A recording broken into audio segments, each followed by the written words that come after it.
In a Tokyo cemetery nearly 150 years ago, a man carefully digs a hole and places several hundred glass plate photographs inside. He buries them. 4 years later, he himself is buried in a plot right next to them, and there they lie, until some 70 years later, in 1956, people dig up that little plot, hunting for those glass plates. Some survive, most don't. They were a worm feast for all that time. It's kind of sad, but in a strange way, there's kind of a poetry to that. But man, you just wiped out a lot of your history.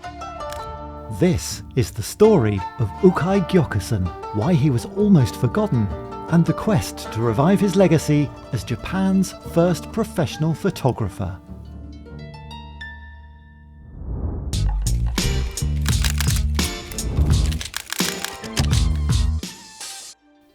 By the mid-19th century, Japan had been in self-imposed isolation from the rest of the world for over 250 years.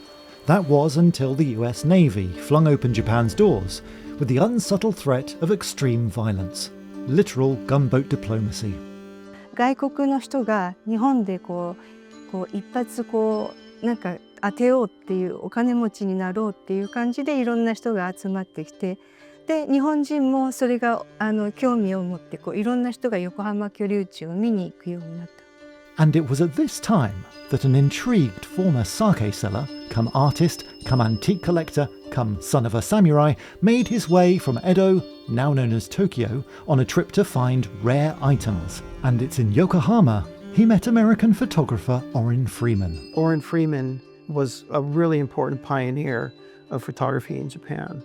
This is his store in Yokohama. It's through Freeman that Ukai was able to get his hands on his own camera. And not only did he buy the camera, but he also paid for lessons on how to use it. Upon returning to Edo, at the age of 54, he established Japan's first professional photography studio, known as Aishindo, meaning the Hall of True Images. Because he was so highly connected to this samurai class and the aristocracy, he didn't need foreigners to sell his pictures to. But it wasn't an instant success. According to his own tombstone, at the time, many were suspicious of the technique, and it did not sell easily. But gradually, requests increased. We know that he was at least operating a studio by autumn of 1861. There's no other proof of anybody else was doing that. So he is Japan's first professional photographer. Ukai was only used one method of photography, which is called amber type. The amazing thing about this is that you didn't need additional darkroom equipment to worry about making prints. There's only one copy of this. This was a little treasure that they had, you know.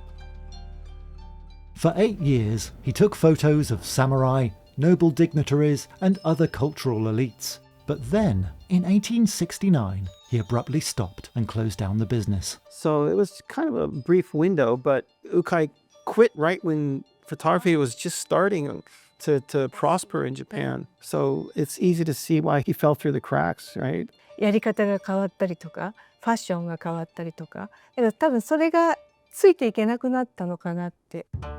Some years later, he buried several hundred remaining images, right next to his own plot at Yanaka Cemetery. He had closed his studio, but he had a lot of images remaining, and he wanted to give the photographs to the people that were in the images, but he didn't know how to find them. その人がどこにいるのか、まだ生きているのかわからないから、It's time to put these photographs to rest forever. 彼は写真を埋めて、その上に石を置いた。Inscriptions on his gravestone give us clues as to his thinking. As photographs faded and deteriorated over time, he became disillusioned, abandoned the profession, and returned to his love of antiquities. He didn't want these kind of things. Yeah. He loved old one. Yeah. That's why he stopped to do photography. But for an esteemed antique collector, to this day nobody really understands why he didn't do more to protect them. We as photo historians, you're not even supposed to touch a photograph with your fingertips because your fingertips have salt on them. So I just can't even fathom putting a negative into the ground, just how that would destroy the image. It's just unbelievable. But man, you just wiped out a lot of your history. It's kind of sad, but in a strange way, there's kind of a poetry to that. I don't know. And so Ukai, who dismissed photography precisely because it wasn't an antique art form, left hundreds of pieces of Japanese history buried in the ground. He passed away not long after that. It was about 4 years afterwards that he died, right? But his legacy didn't completely die.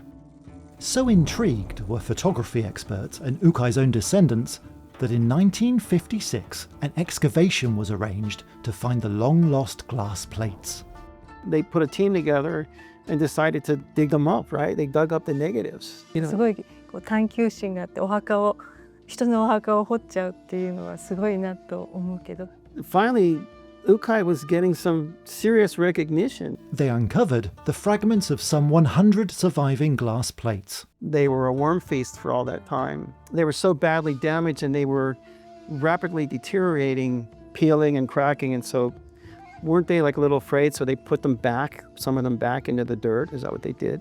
で多分今その17、8枚ぐらいがきっとどこかに保管されてる。Wow. But for some reason, just a few of his photos have made it into the public domain. And so Ukai's forgotten legacy was laid to rest once more. It would take another 50 years or so before the process was tried again in 2009. Back to the site, back to the diggers, this time with Torin and Naomi in tow. But that dig was even less successful. So I finally found this one shard of glass, and that was the only thing that was found right here. It wasn't until they started filling in the hole again did I understand why there was no glass plates anymore. Remember, he had like this big, heavy, like pile driver thing, and it was like boom, boom, flattening it out and compacting the dirt. So if they did that in 1956, they just destroyed those negatives with this giant pile driver. So that's why there was nothing there. So, if the glass plates that were retrieved in 1956 are still out there, who has them? Well, most likely Ukai's descendants. After the great-grandson died, it was a dead-end trail. We didn't know how to contact the family anymore. We did try to track them down ourselves, but after some interesting twists and turns, ultimately the trail fizzled out.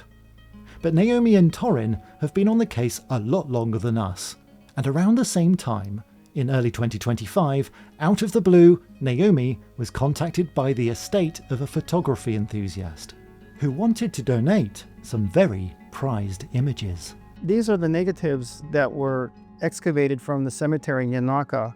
These aren't the originals, but these are copies of them. そういう意味では知らなかった写真がたくさん見られるっていうことがすごく貴重なことです。これらの写真はすごく希少で大切なものです。And suddenly, we can see a much deeper glimpse into 19th century Japan through Ukai's eyes. Rather than a mere footnote in Japanese history, his compositions demonstrate a man ahead of his time, rather than one chasing it. I think that he was a really artistic and talented photographer because he's doing techniques that you don't see so much in early Japanese photography. And so what I mean by that is this picture here, the sitter is looking away from the camera, he's looking towards the side of the frame. And that's something that you just don't really see so much by his contemporaries of that day. 古い絵とかが鑑識に興味があってすごく絵とかの構図を勉強してたと思う。だからこういったなんかちょっと変わったポーズを作って撮影したんだと思う。絵画的な写真を作ったんだと思うんだけど。A poem on his tombstone starts like this. The world chases novelty. He alone revered the ancient. There's a certain irony that this pioneer of Japanese photography, who revered antiques to such an extent that he ditched the new fad of photography, has now been the subject of a long chase to recover his buried images, themselves now antiques.